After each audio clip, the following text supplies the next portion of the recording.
Estamos ao vivo, boa noite, gente. Tá aí. Esse na quarta-feira, 11 de 11, parece que está aberto um grande portal hoje, não me perguntem do quê, mas alguém aí, pessoas muito importantes, sabidas, dizem que o portal está aberto, então aproveitemos. Estamos entrando pelo portal no Star de Cada Coisa, número 56 deste programa, que ganhou o edital aqui da Secretaria de Cultura do Estado do Rio Grande do Sul. Boa noite, Johnny. Boa noite. Legal, Johnny que pilota a nave. E aí, Brunoro, como é que estamos? Noite, muito bem.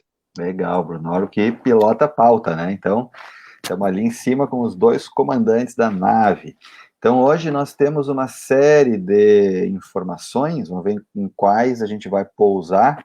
Vamos até as 9h30. A gente tem um impeachment no Peru que a gente precisa esclarecer, porque as notícias da América Latina, embora muito mais perto do que os Estados Unidos, né? Não só geograficamente, mas ancestralmente também, a gente fica meio boiando assim nessas notícias e se não vai estudar a fundo, não sabe muito bem o que elas significam. Enquanto as notícias dos Estados Unidos, elas nos atropelam, né? A indústria cultural política norte-americana.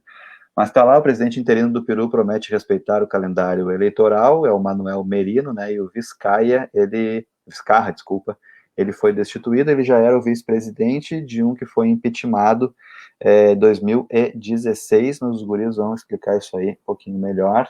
E aí tem lá outras manchetes relacionadas a esse assunto. Na Bolívia, o MAS, né, o partido do Evo agora, que voltou ovacionado, né, cruzou a fronteira ali com o presidente da Argentina, foi conduzido, né, pelo Fernandes na fronteira com a Bolívia, chegou em Cochabamba e foi exaltado por uma multidão, o Evo naquela calma dele de sempre, né, muito bem vestido sempre, e o MAS parece que está abrindo caminho para a apuração dos crimes do golpe na Bolívia. E o Arce começa chamando muitos jovens para reconstruir o governo boliviano, né, o poder boliviano, e esses jovens já querem, por exemplo, 10% do PIB para a saúde, o que faz essas pessoas que pensam assim serem chamadas de comunistas. A gente vai falar um pouquinho disso. A Anvisa autoriza a retomada dos testes para Coronavac, então mais uma crise inventada de Coronavac no Brasil. A ação da Procuradoria-Geral da República acusa Bolsonaro de crime de responsabilidade no caso da vacina. O Pazuello não fala nada, a gente não... Bom, quando ele fala é pior, né? Não sei se é melhor ou melhor ele falar ou não falar. Tem a saliva e a pólvora, eu não sei se a gente vai gastar saliva com isso, porque é tão banal, né? E já foi tão falado que é melhor a gente botar essa saliva no que interessa. O Fortunati caiu fora em Porto Alegre, isso faz a gente pensar se é melhor a Manuela enfrentar o Marquesão ou o Melo no segundo. Lembrando que o Melo tem o vice, que é o Ricardo Gomes, que é um cara assim que seria um Marquesão quadrado, né? Então, não sabemos o que é pior. Tem lá o STF, o Cássio, o novo ministro, vota contra a Lava Jato, e os angolanos que lá no Paraná foram escorraçados. Então a gente tem novidades que não são tão novidades assim nesse nosso Brasilzão. Bruno, tu quer começar destacando o que, meu querido? Eu acho que falando rapidamente, então, sobre o Peru, né, só para já que tu deu a deixa aqui, né, porque o que acontece lá, na América Latina, nos últimos anos, tem acontecido o que a gente chama de lawfare, né, que em vez de fazer warfare, né, que seria com um tanque, com um tiro e tal, tu faz lawfare, né, a guerra através de meios jurídicos, né. E daí, operações tipo a Lava Jato, elas serviram exatamente para isso, né, para criar essas crises políticas e fazer essa guerra geopolítica mesmo, né. Mas o que é curioso que no Peru é que destituíram um presidente que não era um presidente aliado à esquerda. Mas quem estava, o Merino, esse Manuel Merino, que é o chefe o líder, como é que é? Tipo, o presidente da Câmara deles, do Poder Legislativo, ele é de extrema direita. E agora ele assumiu interinamente e ele não abriu mão do cargo dele lá no legislativo. Então ele vai ficar com os dois, vai ficar com os dois cargos, né, do executivo e do legislativo. Então vamos ver o que vai acontecer. Ele diz que vai respeitar as eleições, né? Que o Brasil, que o Peru vai votar em abril. Mas não sei, foi exatamente o que os golpistas falaram na Bolívia quando eles chegaram no poder e adiantaram, assim, e botaram para frente as eleições o máximo que eles conseguiram. Vamos ver o que vai acontecer agora no Peru. Mas está tendo bastante protesto na rua, o pessoal gritando Merino usurpador, esse congresso não me representa, mas parece que é uma coisa muito mais assim, meio junho de 2013, assim, sabe? Parece que é uma coisa, parece, não sei se é, vamos acompanhar para ver, mas parece que é uma coisa meio assim, meio antipolítica, e a gente sabe que aqui no Brasil isso não foi para um lado muito bom. Muito bem, é bom desennosar, né? Porque a gente fica um pouco. Se não vai estudar, se não vai se informar, assim como tu fez, Bruno, a gente boia um pouco, né? Depois de esclarecido o fenômeno de 2013 no Brasil, a gente tem um pouquinho mais de facilidade para entender esses fenômenos ultradireitosos que eles iniciam não muito bem com essa cara, porque a gente imagina que movimentos de rua são sempre não, né? Mas a gente tem essa inocência de esperança de que eles sejam movimentos no horizonte de justiça social, mas eles podem se revelar rapidamente o contrário disso e tirar alguém de direita para colocar de extrema direita é o que a gente está vivendo no Brasil, embora não tenha sido tirado de direita, mas o PSDB, né, que é direitoso, deu lugar a uma extrema direita, que é o bolsonarismo. Johnny, manda lá teu início aí. Eu vi essa notícia ontem, eu fiquei surpreso porque na segunda-feira a gente estava comentando que a América Latina estava numa caminhada boa e de uma vontade popular, de uma questão de respeitar a Constituição, de fazer o que é certo, digamos assim, entre mil aspas. E aí ontem eu me deparei com essa notícia e como o André também falou muito bem no início, a gente não acompanha muita notícia de lá, desses lugares, e a gente é atropelado com as notícias dos Estados Unidos. Então, mas eu fiquei surpreso com o dado que quase todos os últimos presidentes deles foram presos, os últimos 4, 5 foram presos. Isso eu fico imaginando num país, se acontecesse isso no Brasil, como seria? Porque a gente já tem uma democracia assim fraca, e não é democracia fraca, acho que o melhor explicar é instituições fracas. Instituições. Por exemplo, o Bolsonaro fala aquela bobagem que ele falou aqui ontem e ficam horas e horas a fio analisando uma bobagem, que é uma imbecilidade, que não se pratica no mundo real aquilo ali. Aquilo ali não se pratica, aquela coisa da guerra, não se pratica, tudo bem, já encerrou, entendeu? É ridículo. Mas, enfim, então eu vejo que aqui existe uma novelização, aqui existe uma fragilidade. E lá, pelo jeito, também existe essa fragilidade. E dessa fragilidade de ninguém representa.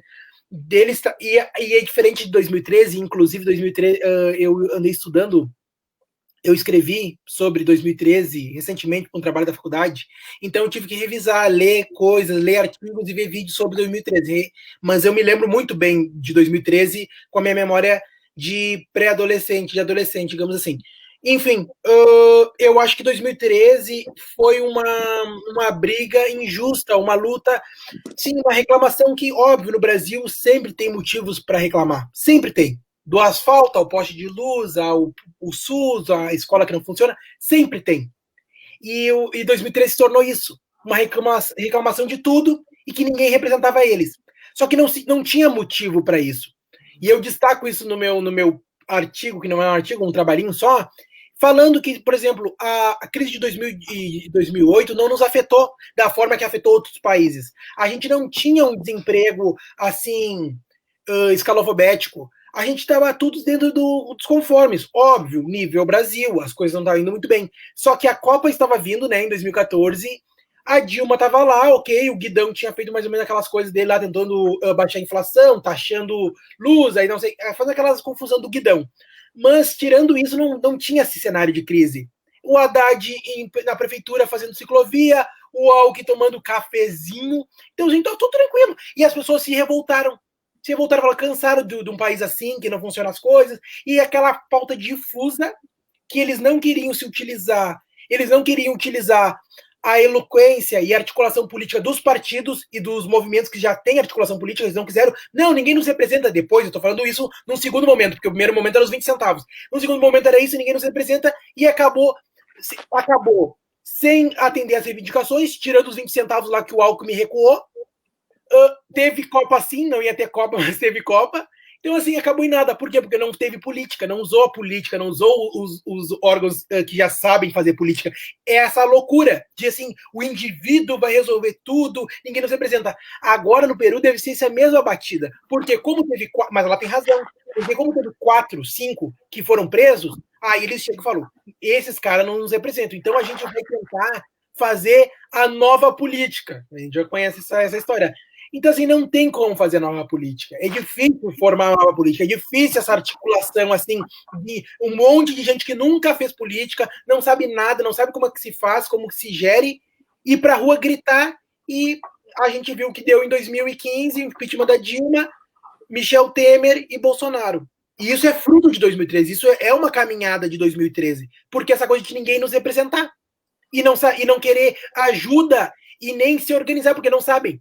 Aí nasce MBLs, nasce isso, né? Então o Peru, provavelmente, a gente vai ver passar por bastante veneno, porque é um processo que o Brasil passou lá atrás. E lá eu acredito que seja um pouco mais legítimo, porque realmente lá os políticos não representam o pessoal, né?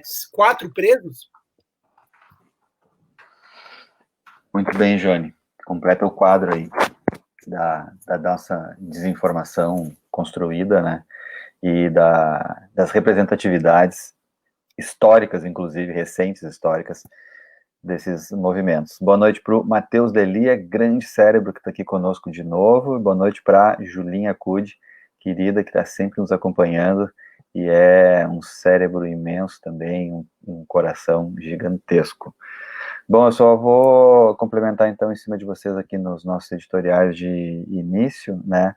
Só para lembrar, Johnny, os 20 centavos que tu mencionou bem, que começaram, eles iniciaram em Porto Alegre, né? O pontapé inicial foi em Porto Alegre, e em seguida São Paulo tomou essa pauta. O pessoal do movimento lá chegou aí no Roda Viva, ganhou voz, né, e tal. E a partir daí a gente teve a difusão, no sentido de ser difuso, como tu bem colocou, da pauta, e ninguém sabia mais o que era. Era um momento que o governo do PT estava tentando, assim, abrir concessões não exatamente liberais, mas menos progressistas na economia e tal. Então estava um imbróglio gigantesco. Que bom que tem pessoas como tu que voltam a esse tema para... Eu acho que já era o Levi, eu falei do Guidão, mas também já era o Levi. Chamou o Levi para um brechó. Chamou o Levi para um brechó, porque já era o Levi do Itaú lá do Rio de Janeiro. Isso. Então a coisa começou a ficar ruim, difusa. Só que essa questão de, assim, mas é porque eu percebo que isso é um discurso muito fácil. Tu botar, eu acho que o André, tu destacou isso uma vez num dos programas, e eu para sempre vou lembrar disso, que tu falou, agradeceu, uma pessoa que agradece o Estado é uma pessoa muito bem resolvida com ela mesma, né? Tipo, falar, graças ao Estado eu consegui isso, com auxílio, etc. E reclamar do Estado é muito fácil. Porque é uma coisa que não tem cara, não tem voz, ninguém sabe onde que é, uma coisa assim difusa, que até para criança, esses dias eu tive que explicar para a irmã da minha namorada o que era o Estado, e aí é uma coisa meio difusa, e tu vai pegando, vai crescendo, vai entendendo o que é o Estado. O poste na frente é o Estado, o asfalto é o Estado, digamos, tudo é o Estado. Então Exato. É muito fácil. E as pessoas começaram a ir dessa via fácil, que é, nada funciona, nada... Aí o pensamento deu esse gatilho, porque sem organização política, e sem conhecimento, e sem estudo, não consegue chegar. Tu não consegue se mobilizar. O MBL, a gente acha, eles são nada. Não, eles sentaram, eles se articularam. Tanto que tem foto deles com o Cunha. Era o Cunha na época. Eles se articularam. Ou acho que eles são só uns menininhos que foram caminhando até Brasília e entraram lá, que não pode entrar na Câmara dos Deputados assim, e tiveram uma reunião com o presidente da Câmara dos Deputados. Obviamente que houve articulação. Então tem que ter articulação. Isso se chama política. Pronto. Exato. Perfeito, política, né? A gente sempre, assim, para mostrar a intelectualidade, recorre aos gregos, mas a política é a boa organização, no caso da cidade, que é a polis, mas é a boa organização de qualquer coisa, né? E para ter boa organização, tu precisa ter boas relações. A relação é política, e, sei lá, não vamos nem falar do Foucault lá com seu micropoder e suas micropolíticas, que não é o caso, né? Boa noite para a Mariazinha, que está aqui, para a Fernanda Rubim, que está aqui, e a Valentine não está, porque a gente sabe que esse público é todo dela, né? Não é nosso, nós vivemos às custas da fama da Valentine e da Luísa. Então a Valentine, que é a boa nova da América Latina, como ela mesmo se auto-intitula, ela está coordenando eventos de América Latina com os maiores filósofos da América Latina, e isso é muito importante, depois ela vai contar para nós aqui. Eu só queria então frisar nesse editorial inicial, a gente já está quase no meio do programa, mas já foi com conversa e é assim mesmo, Bom, o Estado está lá no contratualista em inglês, que é o Thomas Hobbes, tá? Para que as pessoas não se matem, elas entram em acordo. Então, alguém vai organizar a coisa toda, porque a coisa toda tem que ser com todo mundo junto, senão a gente morre muito mais fácil. A coisa toda é colaborativa, mas ela tem um poder, digamos, central, ou que seja o poder da violência, que o Bobbio, né, o filósofo italiano mais contemporâneo, vai dizer, o poder da violência é o poder do Estado, mas isso a gente entra em acordo, para que não nos matem, para que a gente não seja obrigado a matar ninguém, nem que seja para se defender, contra a morte violenta, não é contra a morte violenta, nós formamos um Estado. E esse Estado vai trabalhar justamente para nós. Em troca, a gente dá o poder para o Estado de ele poder, não exatamente matar as pessoas, mas coibir a violência. Né? Então, eu não vou matar ninguém, eu também não quero ser morto, logo só uma pessoa pode matar, e essa pessoa jurídica é o Estado. Mas o mais interessante é que, ao darmos esse poder para ele, ele vai organizar as coisas para nós. Que é muito mais fácil, né, o Estado, essa entidade jurídica que representa todos, organizar para todo mundo. E é muito bom que organize para todo mundo de forma equânime, não é exatamente igualitária. Equânime quer dizer, esse aqui, neste momento, necessita mais será dado para ele. Eu necessito menos será dado para mim. Isso é um entendimento básico de humanidade. Né? Se eu não estou morrendo de sede, eu não preciso de 1 litro d'água. Agora, alguém que não toma água há 1 mês precisa de muito mais de 1 litro d'água, e eu posso ficar um dia sem tomar água. Isso é bom, inclusive, para a minha sobrevivência, porque quando eu precisar, o mesmo vai ser feito comigo. Não entender isso, que é muito básico, é se afastar da essência da humanidade. Eu não ia falar sobre isso, mas a deixa de vocês é muito boa, então eu vou terminar com o que eu começaria o meu editorial. A minha pergunta é, para quem ainda fala um sujeito chamado Jair Bolsonaro? Desde o começo a gente chama ele de criminoso. Então a gente não vai se aproveitar de pólvora e saliva para chamar ele de criminoso. Inclusive a gente chama ele de assassino há muito tempo, né? Então agora que as outras pessoas se encorajam a chamar ele de assassino, a nossa pergunta pode ser, para quem esse cara ainda fala? Nós já não aguentamos, nós nem queremos dar pelota para ele quando ele fala essa coisa do maricas e da pólvora, né? Mas, indo para os últimos degraus da doença mortífera, para quem ele ainda fala? E aí eu junto outra pergunta. Em nome do que a oposição ao Bolsonaro, a tratar ele realmente como criminoso, ainda não foi tomada? Por que será, né, que ainda não se trata ele como um criminoso e não se parte para cima dele, porque daí derrubá-lo seria muito fácil? Então são essas duas perguntas que eu acho que a gente pode ficar pensando. Para quem ele ainda está falando? A gente sabe que é para os heróis de si, né? A história da formação do Brasil tem muitos heróis de si que são os capitães do mato. Mas os absurdos que o Bolsonaro vem falando, será que ainda atingem essa gente? Essa gente ainda se sente representada? E por que será que a gente que as pessoas que têm o poder na mão, como Rodrigo Maia, não vão com mais ênfase para cima dele, para a gente ficar pensando? E eu só queria frisar, mais uma vez, a questão do Amapá. A questão do Amapá, ela é a metáfora, talvez, da história do Brasil. Entrega na mão do privado, a gente tem morte em massa. E quem vai salvar essa morte em massa é um Estado brasileiro que eu me arriscaria a dizer, organizado a partir de Getúlio Vargas, pelo bem ou pelo mal, mas que começa a enxergar o Brasil como nação e um horizonte de justiça social, por mais que em algum momento ele possa ter se atrapalhado um pouco com isso, mas ele que monta essa coisa toda aí. Se vocês querem comentar alguma coisa disso ainda, gente, senão a gente pontuou algumas manchetes. Só queria comentar então rapidinho, né, que tu comentou tu quer falar, Jonas? Tá, porque tu perguntou, né, tu fez essas perguntas, para quem ele fala e que falta, né, para todo mundo assumir essa posição de que ele é um assassino, que ele não pode nunca ocupar qualquer cargo público na história no Brasil, mas não poderia, né? Mas o meu comentário é, primeiro, o Bolsonaro ele tem algo que a direita tradicional não tem, né? A direita tradicional, né? A direita PSDB e tal, essa gente aí, que é um apoio popular de fanáticos mobilizados. Essa última palavra é que é importante, porque é aí que ele consegue manter se manter, um dos pilares de sustentação dele no poder é justamente isso, é aqueles 30% ali, especialmente aqueles 10, 15% que são os mais raiz, mas os 30% que ele alimenta essa gente ali. E essa gente, ela acaba, tipo, eles estão na nossa família, é tio, eles estão em todos os lugares, né? Então, essa coisa que irradia para a sociedade e vai tornando as coisas que ele fala cada dia mais aceitáveis, mais discutíveis, algo que a gente já pode até discutir. Então, isso daí é importante. E a outra coisa que é importante é liberalismo não tem ética. Para eles, pode ser ditadura, pode ser democracia, o que estiver funcionando para eles conseguirem manter o programa político-econômico deles, não interessa. Então, o bolsonarismo está servindo enquanto não conseguiram uma solução à direita mais um pouco menos tosca, né?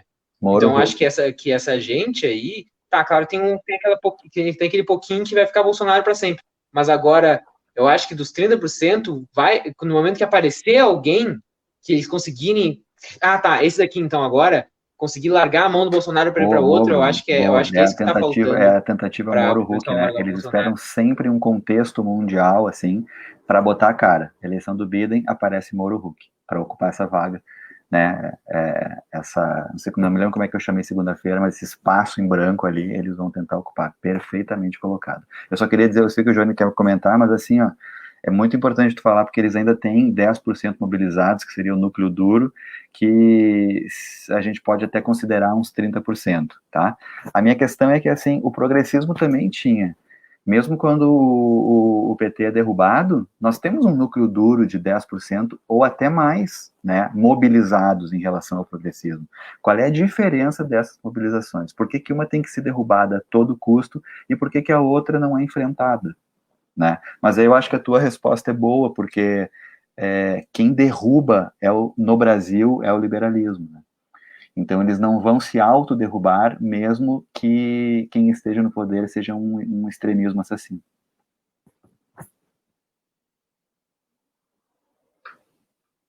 Olha, eu queria comentar só, o Bruno trouxe um ponto muito bom e respondeu um pedaço da tua pergunta, André, a tua pergunta retórica. Mas eu estava pensando nisso hoje de tarde, que essa questão do Rodrigo Maia, por exemplo, ontem ele fez um tweet retrucando o Bolsonaro que ele tinha falado daquela bobajada lá, enfim. E também Rodrigo Maia foi um dos primeiros a dar parabéns pro Biden, etc. Então, assim, o Rodrigo Maia, a todo momento, a gente está vendo que ele está indo ao contrário ao Bolsonaro, né? E a gente vê que ele não faz nada. Por quê? Porque o ganho político é muito pouco, é ruim, é dilacerante, é cansativo, tem que articular, e o gasto político, e ninguém sabe o que vai acontecer. Entende? O Cunha, como ele pagava e financiava, era certeiro a resposta, aí era óbvio, não precisa nem fazer futurologia. Sabia que ia dar certo, porque ele pagava. Esse aí não paga. Acho que ele não paga porque não tem, talvez. Mas, enfim, não paga. Aí é uma outro tipo de articulação. É uma articulação que, assim, vou te dar um não sei o quezinho aqui, uma emenda parlamentar aqui. É outra coisa, né? O Cunha, a gente sabe que tinha os trusts dele lá em Nova York, nas ilhas, coisa, e era forte o dinheiro. Agora aqui não tem. Então é uma articulação. E aí, o que acontece? Imagina se ele aceita o processo de impeachment do Bolsonaro e chegam e negam. Imagina a cara de tacho, porque se botou para votar é para passar, né? Ninguém abre um processo que não é para passar. Então, se ele botou, é para passar. E a cara de tacho dele se não passa. Então, quer dizer, ele perde toda a credibilidade dele. Porque daí os caras se voltam contra ele e ele não vai ser eleito mais nem para barraquinha de pipoca ali nas asas lá de Brasília. Então, não vai, é desgastante. Essa é política pura. Sim, e outra, se passa, ele pode ser o cara que abriu o caminho para a volta da esquerda. Né? Qualquer resultado é ruim. Tá bem costurado. A gente tem 5 minutos, gurizes. Vamos dar uma passada na pauta, ver o que é importante aqui. Bruno, quando tu estava fazendo, o que tu acha que dá para destacar? Não sei o que te chamou a atenção. Eu estou muito próximo aqui para a gente marcar também na questão de Porto Alegre, tá? Porque a gente vive um desmonte dos últimos 4 anos, com a eleição, assim, meio, sei lá, meio a la louca, assim, do Marquesan, né? É uma eleição que muito no sobrenome, ninguém sabe o que o deputado Marquesan Júnior fez na Câmara, né? Ninguém estava interessado. mas a Porto Alegre, Rio Grande do Sul, tem essa tradição de mudar, né, de não dar continuidade e tal. Então, a gente vinha também de prefeituras meio sobrando para vices, né? A Fortunati vira vice, depois se elege tendo virado vice, porque o Fogaça saiu, uma coisa assim meio solta, depois daqueles anos de Frente Popular encabeçados pelo PT, que fez muitas construções, inclusive o sistema de educação, a rede municipal de educação, ela é construída pelo PT, um sistema, eu diria que até revolucionário para a época, e que foi desmontado em 4 anos, por um liberaloidezinho, que, né, a cara do Marquesan não é de PSDB, ele é um PSL da vida, tanto é que agora o vice dele, candidato, é do PSL. Só que a gente tinha ali com o Fortunati, que é a gente podia fazer um programa só para entender o que aconteceu com o Fortunati, um dos fundadores do PT, né, tá num partido muito maluco e com um vice do Patriota. O que acontece com essa pessoa? E a gente tem o Melo, né, que é um cara que parecia ser moderado do MDB, mas quando ele aceita um cara do DEM, que é o Ricardo Gomes, que é um ultra, o Ricardo Gomes devia ser do Novo, assim, ele devia ser a ala radical do Novo, porque se ele puder, ele acaba com o serviço público. Ele é um dos vereadores mais radicais contra o serviço público. Então, a gente não tem muita saída, assim. E estou dizendo tudo isso porque, bom, né, a Manuela é muito melhor que a Manuela ganhe, mas ela é essa articulação de PCdoB com o PT, que é um progressismo, né, é uma candidatura à esquerda que abre muito mais concessões do que uma candidatura do PSOL, por exemplo. A Fernanda não vai levar, mas a atuação da Fernanda na vereança e lá na Câmara, ela é muito contundente. Tudo isso para dizer o que é pior para o segundo turno, né? Ir contra Marquesan ou ir contra Melo, porque um Melo com um DEM de vice, eu não sei se eles não podem ser pior ainda do que o Marquesan. E quem é que pode, a rejeição da Manuela é muito grande, quem é que pode ter mais chance no segundo turno e o que poderia ser pior ainda para Porto Alegre, né? Se um Melo ou um Marquesan. Queria sublinhar isso, não sei se vocês querem comentar ou não, mas como as eleições são domingo, é bom a gente ter mencionado isso, pelo menos. Claro. Não, acho que é importante e é difícil mesmo. Acho que o cenário aqui é muito difuso. Obviamente, o Marquesan é o que a gente não quer, né, novamente, porque olha tudo que ele fez na educação, mas é muito complicado. Eu acho que tá difícil analisar aqui, né? Porque agora, provavelmente, quem iria para o segundo turno ia ser Fortunati e Manuela, provavelmente. E aí, provavelmente, Fortunati ganharia. Porque daí os votos de quem votou naquele resto, que eu não vou nem nominar, muita gente, inútil, aí iam para ele. Porque a Manuela é comunista e come criança. Então não pode. Então, assim, eu acho que é complicado. É bem complicado. E agora ele saindo, tem grandes chances do Marquesan crescer, né? Mas também tem outro ponto que hoje até estava vendo num podcast, que é essa questão das coisas que as pesquisas não pegam, que é o cara tá nem aí para essa eleição, porque essa eleição municipal tá bem fraquinha, inclusive, nem sujeira na cidade não fizeram dessa vez. Então, assim, tu não vê tanta coisa assim. Tu vê mais vereador, os vereadores são mais agitados. Mas não tá uma eleição assim, meu Deus, só se fala nisso, aqueles carros de som que passavam fazendo barulho, poluindo sonoramente, não tem tanto isso. Atenuou, tá bem calma essa eleição, achei. Então, os caras vão chegar sábado de noite e vão pesquisar quem vai votar. E as pesquisas não pegam isso. Eles estavam fazendo esse exemplo para os Estados Unidos, mas isso aqui também serve. E nos Estados Unidos, lá estava fazendo barulho aquela eleição, só passava isso. Aqui não. Aqui eu não acho que tá fazendo tanto esse barulho, eu não acredito nisso. Então, assim, tem grande chance da pessoa chegar sábado de noite, pesquisar no Google e vai quem é que vai aqui? Eu não gosto disso aqui, eu gosto disso aqui, sei lá. E para vereador, provavelmente não. Vereador é sempre um amigo, um conhecido, uma pessoa assim, né? Vereador é sempre isso. Agora, para prefeito vai ser nesse aspecto. Tem uma pesquisa que vai sair, talvez ainda essa semana, provavelmente vai sair uma última, talvez não pegue esse perfil. Então é complicado analisar, porque a gente não sabe mesmo o que está pensando, qual é a movimentação. A gente não, por exemplo, lá no São Paulo, o Russomano está apanhando, mas o Russomano é sempre balão de ensaio. Em 2016 eu acompanhei aquela eleição todinha, me lembro exatamente. O Russomano saiu lá, pole position, saiu no primeiro lugar. Aí foi diminuindo, ficou desse tamanho, Dória ganhou. Dória ganhou do Haddad.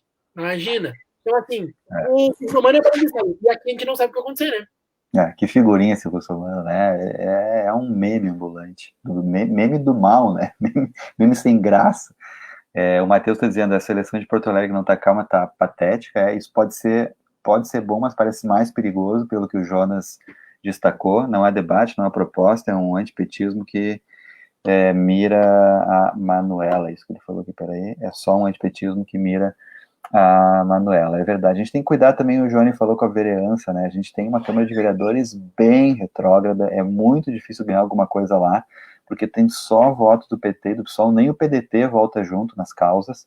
Então seria bom, acho que não vai acontecer, mas seria muito bom se o pessoal prestasse atenção na questão dos vereadores. Mas se já não estão preocupados não estão se informando nem para o prefeito, imagina para vereadores, né? Bruno, não sei se você quer comentar algo sobre isso, ou quer comentar uma última, que a gente já chegou nos 30. Eu acho que vocês já falaram muito bem sobre isso, assim, eu só não sei o que, né? Eu acho que o Fortunati aí, eu acho que a direita tá com medo realmente de uma Manuela ser eleita, e daí já pode ser desistido mais ou menos por aí. Não sei. Eu só queria lembrar, então, da continuidade à Bolívia, rapidinho, que agora, como o MAS voltou ao poder, então agora abre-se a possibilidade dos golpistas responderem pelos crimes que eles cometeram, algo que a gente, pelo menos até o momento, não conseguiu fazer aqui, nem na ditadura militar, diga-se de passagem, então a gente não tem um precedente muito bom de punir golpistas, criminosos e assassinos. E o Evo Morales, ele volta, então, para a Bolívia, está fazendo uma caravana desde lá do sul, o presidente da Argentina se despediu dele na fronteira, ele atravessou a pé, agora está fazendo uma caravana até a Cochabamba, né, de onde que ele mora. E só mais uma informação, então, que a Bolívia e a Venezuela, então, eles reatam relações diplomáticas, porque a primeira coisa que a Janine Áñez, a presidente de ditadura golpista, fez foi reconhecer o Guaidó como presidente da Venezuela. Então agora... Guaidó é outro meme, né? Podia ser Russomano e Guaidó, uma dupla. Os memes do mal. Mas a capa é os dois, o Russomano defendendo os clientes e o Guaidó com aqueles tênis dele horrorosos. Os memes do mal, mas são uns memes meio tristes também, né? Essas ficções, as figuras meio tristes, assim, um negócio que não... é meio patético. Mas é isso, então, que a novidades da Bolívia no futuro aí. Bom, o golpe deixou a Bolívia quebrada, fazia 15 anos ou 20 anos que a economia boliviana não estava tão ruim quanto está hoje, e não é por causa do Covid. Quer dizer, em parte até pode ser, mas agora já começou, a decaída começou antes de começar o Covid, e foi realmente desastroso, assim, a quantidade de... Não vou dizer erros, né? Porque eu acho que se eu falar erros, eu tô sendo bondoso com eles, né? Crimes, que é né? mau caratismo, certamente. Projeto político. Não foi erro de gestão, foi projeto político, né? Projeto político criminoso.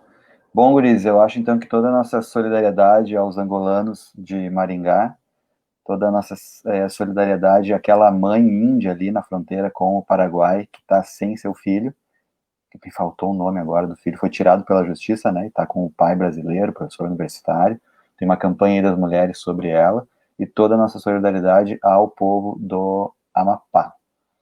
É isso, gurizes. Deem seus boa noites, podem dedicar beijos aí, tipo programa da Xuxa, nossa ídola.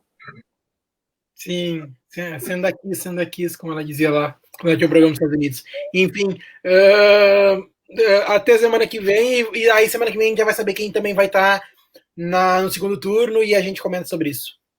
Então até semana que vem. Maravilha. Até então, Valeu. gente. Se cuidem, votem direito. Votem bem.